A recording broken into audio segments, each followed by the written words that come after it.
Heartbroken fans from around the world are mourning the loss of former One Direction star Liam Payne after he died at just the age of 31. He died after falling from a third-floor balcony of a hotel in Buenos Aires. Well, tributes are now pouring in as Liam is remembered for his lasting legacy in the music industry. So who was the real Liam Payne? I'm Faye Barker, and this is what you need to know. Hello and welcome to today's episode of What You Need to Know. I'm joined by ITV News Entertainment Reporter Rishi Davda. Welcome to the podcast, Rishi. Before we go into this a bit more, let's just have a listen to some of Liam's music.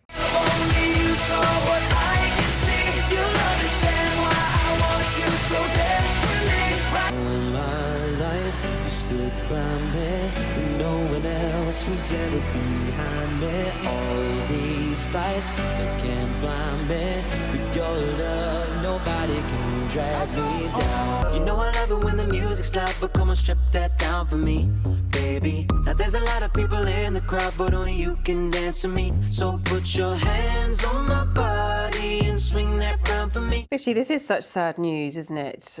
Just tell us a little bit more about Liam and what you think he'll mainly be remembered for. I think lots of people will think that they've seen him grow up, a journey on the X Factor, which ended up in joining One Direction. Not many people know he actually, at 14 years old, first auditioned for the X Factor as a solo artist, got through to the judges' house stage, but it wasn't to be that year, was invited back by Simon Cowell. 2 years later, at the grand old age of 16, was put in the group with the four others and just went on to absolute global stardom. I don't think anybody could have predicted how things were going to go, especially when they didn't win overall. You forget that. I'd forgotten they didn't win. Sometimes it's almost a blessing to not win those shows because the weight of expectation isn't quite so large and they go on to amazing things afterwards. And One Direction, I think, can probably best be summed up by just the sound of screaming fans, the unbridled joy that millions around the world had when they saw them in person. I almost think for a period of time, the five guys were just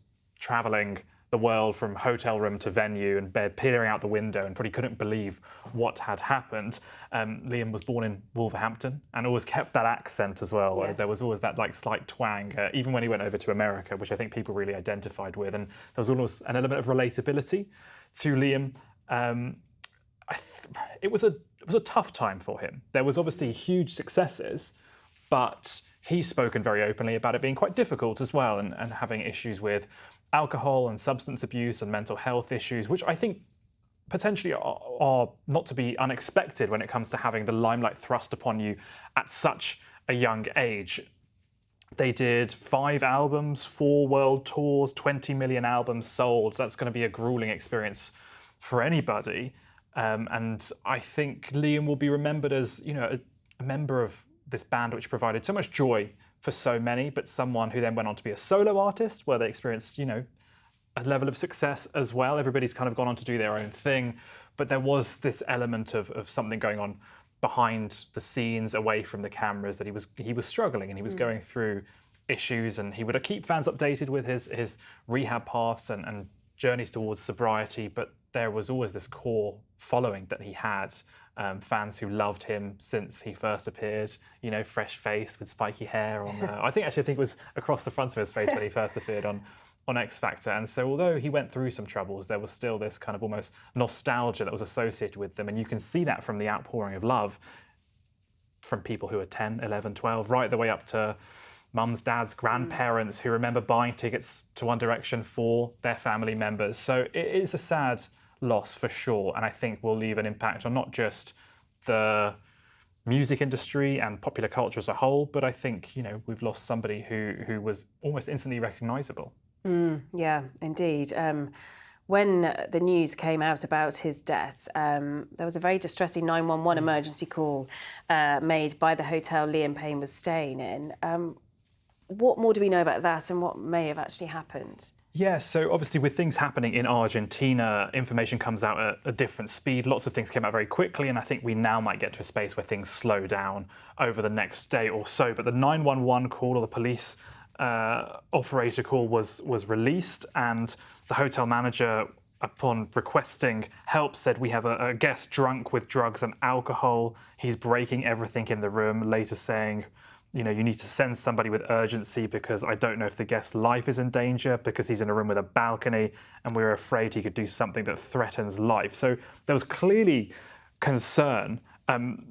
Listening to the audio recording of this, the hotel manager was surprisingly calm in his tone, but was clearly aware that there was an issue going on and that Liam Payne could potentially be in danger, was going through some sort of issue or episode, whatever it may have been. We don't have the specifics of that just yet, and I think social media is always fluttering around with different ideas of what could happen, but we're always keen to wait and see what police and officials say because you want to make sure that you're giving people accurate information. But it was slightly worrying to hear that was happening, especially because Liam had been taking people on his journey of sobriety and many thought he was in a good moment. But that's the reality of addiction, is that there are good moments and there are bad moments. And I think from what we hear from the hotel manager, he was going through one of those bad moments just before he sadly lost his life. So as you said, we will in the coming days, maybe weeks, get a clear idea of some more of the facts and away from obviously a lot of speculation and talk going on about this. But as you said, he had spoken quite openly about perhaps struggling with his mental health, hadn't he? Yes, and actually I think a lot of people respected him for that because there's a world in which people, when they get very famous, are told by those around them, like, no, it's all about appearances and we don't want to give anything away to the public, or we don't want to create any social media speculation and we want to, protect the brand and all that sort of stuff. And Liam was always keen to speak out about the issues he was having, saying he was drinking from a very young age, in the mini bars of the hotels they were staying at while on tour. Had long-standing issues with alcohol and addiction. He confessed something on one podcast a few years ago saying, I'm very good at hiding it. No one would ever have seen it. There's some stuff that I have definitely never spoken about. And speaking about alcohol, maybe not going into all the details and protecting his fans from that, but being open enough to say, I'm on this journey of sobriety. And I think in July 2023, he celebrated 6 months of sobriety and shared that with his fans, and that he'd been in rehab for 100 days in the US. So I think there was this closeness that people felt to him as if they were on the journey with him. And I think as a result, maybe he felt comforted by knowing that people were aware of what was going on. But yeah, there were definitely some challenges to celebrity, as there are for so many people. And it's sad that Liam had to go through these sorts of things, but I think he felt through openness, he could break down some of the stigmas, and potentially also that would help him with his recovery. And in terms of what has happened, and he's now no longer with us, the police are obviously investigating the circumstances. Do we have any clear detail yet on that? We're still waiting to find out exactly what happened. All we know is that local police say a 31-year-old fell into the courtyard of this hotel in the Palermo neighbourhood of Buenos Aires before medics confirmed his death. We also had obviously the recording released from the hotel operator, or the 911 operator in conversation with the hotel manager.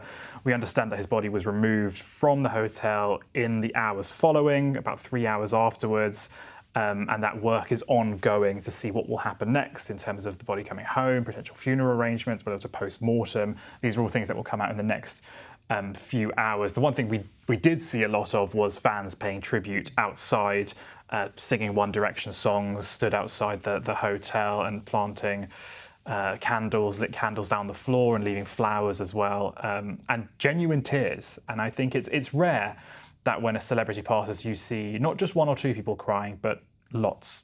And I think that's a sentiment that's going to be replicated around the world, because despite it being, 4 lads from around our UK, shores, yeah. Right? It's put together actually, in this band, wasn't it? When they're travelling, they manage to just galvanise a whole generation of people to enjoy their music. And despite what some people may have said, like, oh, it's not my style of music. If it was played on a night out, you would know the words. It was that kind of culture. They were real pop stars, and I think there is definitely a sense of mourning, whether you look at social media and everybody paying tribute, or you think about just people speaking about their memories of Liam. I've been fortunate enough to meet people in the past few hours who knew Liam and only have positive things to say about their experience. And yes, he was troubled, but he was a really genuine, kind person who'd always ask about your day, how things were going, wanted to get to know you, and that was whether you were the CEO, executive producer on a program, or you were the runner who was helping him get from the dressing room to the stage. And I think that's a legacy that will live on, is the idea of him being a very kind and positive person, whilst also going through things behind the scenes.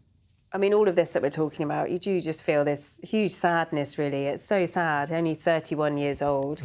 And it feels weird talking about what his legacy will be, but we're at this place, aren't we? I mean, what was his significance in the music world, would you say? And I think it's also worth mentioning, he was also a father, wasn't he? He had a young son, I believe 7 years old, and there's a whole other side of a family there having to deal with this. He had his son Bear with Cheryl, who he met whilst on the X Factor. And I think the best way to think about his legacy and who he was as a person reminds me of the interview that I did with him 2 years ago.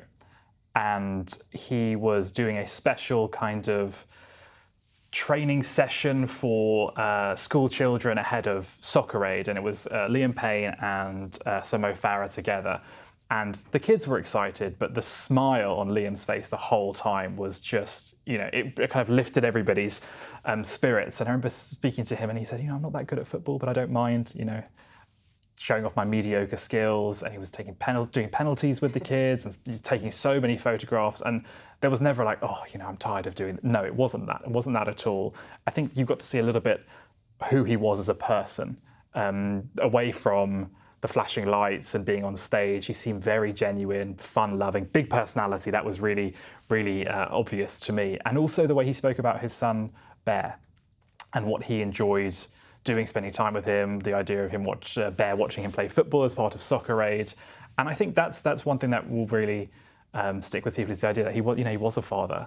And at 31 years old, someone's going to have to explain to Bear who his dad was, the amazing things he did, but also how sad it is that we lost him. I think his legacy will be one of being a part of one of the biggest bands in recent history, going on to solo success to an extent. I mean, they've all gone on to do their own things, but also doing his utmost to be positive and charitable. In addition to doing Soccer Aid, he also, during the COVID pandemic, donated 360,000 meals to people struggling as a result of the outbreak through the Trussell Trust. Wow, and that was something we didn't really know about. Yes, and I think it's very easy for people to make a big song or dance when they're doing things, and it feels like they're doing it for promotional reasons, but actually I don't think it's something that was known particularly well. And I was reading about a painting he did, a multi-faceted, talented individual.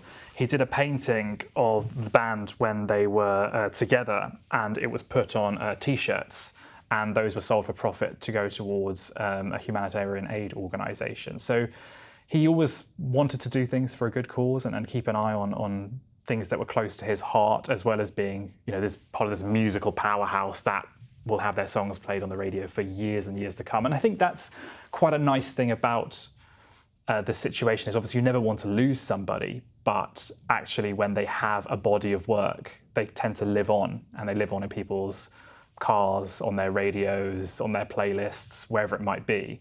And so I think that's kind of almost a positive legacy to live, is one of joy and one of catchy songs. Yeah, absolutely, Rishi, as you say, good to still have that, but a very sad day for his family, his fans, and anyone who was touched by his work. Thank you so much, Rishi, and thank you to you for listening. For more on this, do head over to our website, and do also have a quick look back through our other briefings on a range of headline topics to find out what you need to know. Until next time, thank you for listening.